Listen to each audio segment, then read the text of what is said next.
अंदर में किया विचारों का चिंतन, बनाए क्यूसी टीम और किया उस पर मंथन, मुख्य समस्या को चुना और की उसकी खोज, 7 क्यूसी टूल अपना काम किया हर रोज। सम्मान्य जेठ महोदय जी, उपस्थित साथीगण, Volvo Asian commercial vehicle limited Pithampur की तरफ से मंथन टीम आप सभी का स्वागत, वंदन और अभिनंदन करती है। महोदय जी, मैं आपको हमारी टीम का परिचय कराना चाहता हूँ। हमारी टीम के प्रेसिडेंट राहुल पाटिल जी, मैं टीम लीडर नवनीत पटेल, मैं विशाल सुमन, मैं मनोज देशमुख, मैं सुनील साहू और मैं स्वयं विजय तिरोले। महोदय जी, मैं आपको हमारी कंपनी का परिचय कराना चाहता हूँ। हमारी company Volvo Asian commercial vehicle limited Bharat की अग्रणी कंपनी में से एक है, जिसकी स्थापना 1986 को भारत के सबसे स्वच्छ शहर इंदौर के समीप पीतमपुर में हुई है। महोदय जी, मैं आपको हमारी कंपनी के उत्पादों के बारे में बताना चाहता हूँ। हमारी कंपनी विभिन्न प्रकार के वाहन उत्पादन करती है, जिसमें 1.5 टन से लेकर 55 टन तक हल्के, मध्यम और भारी वाहनों का उत्पादन किया जाता है। महोदय जी, हमारी कंपनी हमें अन्य सुविधाएं प्रदान करती है। हमारी कंपनी का admission block, training school, machine shop, paint shop, engine line, assembly line और अंत में हमारा एरिया एलएमडीओ के टेक आता है। मोदी जी ये हमारी कंपनी का लेआउट है। मोदी जी हमारी कंपनी की 5 वैल्यूज, आदर, निष्पक्ष और नैतिकता, उत्कृष्टता, राहत, केंद्रीय, जुनून। मोदी जी ये हमारी टीम के पिछले प्रोजेक्ट और हमारी उपलब्धियां है, चित्र के माध्यम से आप देख सकते हैं। मोदी जी ये हमारे प्रोजेक्ट का विवरण, प्रोजेक्ट का नाम, वाहनों में आउट ऑफ स्केल की असुरक्षित प्रैक्टिस को समाप्त करना, विभाग का नाम एलएमडीओ का टेक, टीम मंथन, क्यूसी पेज संख्या 9, प्रोजेक्ट शुरू करने की तारीख 10 जनवरी 2024, प्रोजेक्ट को पूरा करने की अनुमान तारीख 24 अप्रैल 2024, बैठक का दिन बुधवार, आवृत्ति साप्ताहिक, समय 3:30 से 4:30। महोदय जी, ये हमारे बैठकों का कार्यकलाप का रिकॉर्ड, जिसमें दिनांक क्या है, चर्चा का विषय क्या है, जिम्मेदारियां किसकी है और निर्धारित तिथि पे कार्य पूरा हुआ अथवा नहीं उसका उल्लेख किया गया है। महोदय ये हमारी टीम के बैठकों की उपस्थिति का रिकॉर्ड है, जो कि 92% रहा है। महोदय जी, आइए जानते हैं हमारा क्वालिटी सर्कल क्या है इन 12 चरणों के माध्यम से। स्टेप नंबर 1, समस्या की पहचान, जिसमें हमारी टीम के सभी सदस्यों ने मिलकर हमारे विभागों में और अन्य विभागों से आने वाली समस्याओं की पहचान की है, जिसमें हमारे सामने टोटल 76 समस्याएं आई हैं।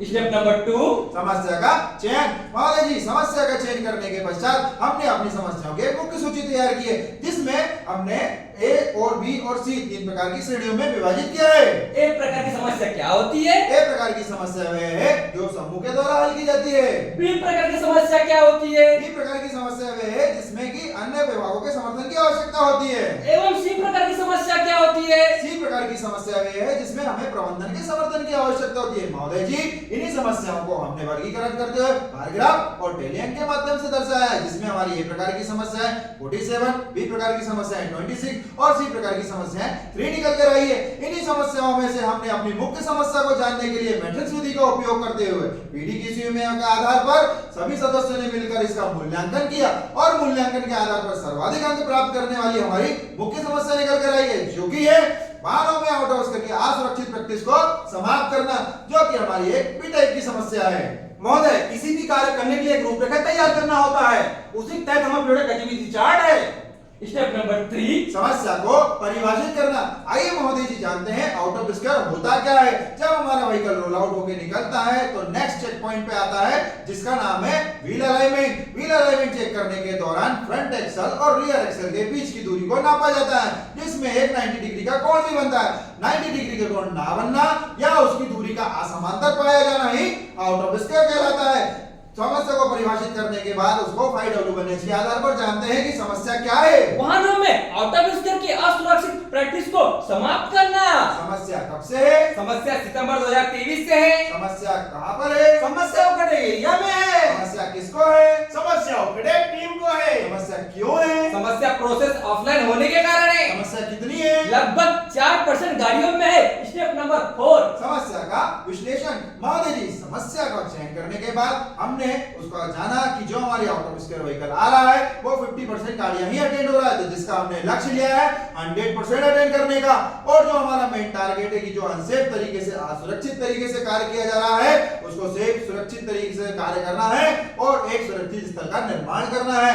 मान लो तो हार है और ठान लो तो जीत है, इसी को मूल मंत्र मानते हमने इसका लक्ष्य लिया है। लक्ष्य लेने के बाद हमने इसको वाई के द्वारा जानने की कोशिश करी है समस्या क्या है। वाहनों में आउट ऑफ स्केल की असुरक्षित प्रैक्टिस को समाप्त करना।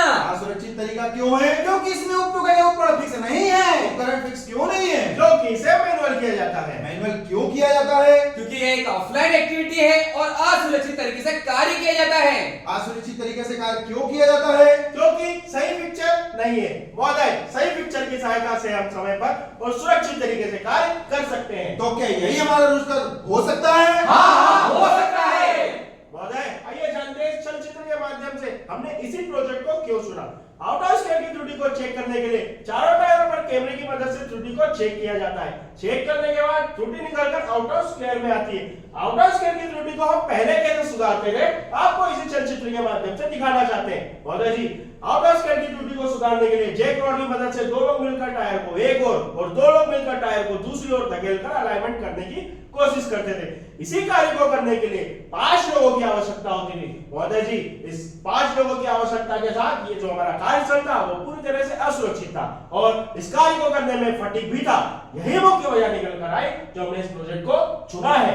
स्टेप नंबर 5 कारणों की पहचान। मोदी जी इसी के लिए तो हमने ब्रेनस्टॉर्मिंग की। समस्या का चयन करने के पश्चात ब्रेनस्टॉर्मिंग की सहायता से संभव कारणों की सूची बनाई जो इस प्रकार है। प्रशिक्षण की कमी, समय का अभाव, आदमी का अदला बदली इत्यादि कारणों पे हमने विश्लेषण किया। महोदय जी उसके पश्चात हमने पीढ़ी की असर के तहत कारणों की पहचान की जो इस प्रकार है। 50% गाली का टेंट होना, डिलीवरी में देरी, गुणवत्ता में कमी, 5 व्यक्तियों द्वारा कार्य करना, फटीग, असुरक्षित कार्य, मनोबल में गिरावट। स्टेप नंबर 6 समस्या की जड़ को ढूंढना।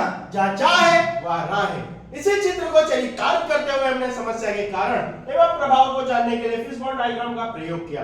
मैन, मशीन, मेथड, मटेरियल और एनवायरनमेंट में समस्या जानने की कोशिश की। समस्या के मूल कारण को जानने के बाद हमने सत्यापन तालिका बनाई। सत्यापन तालिका बनाने के लिए हमने टीम के साथ मिलकर गेमा किया।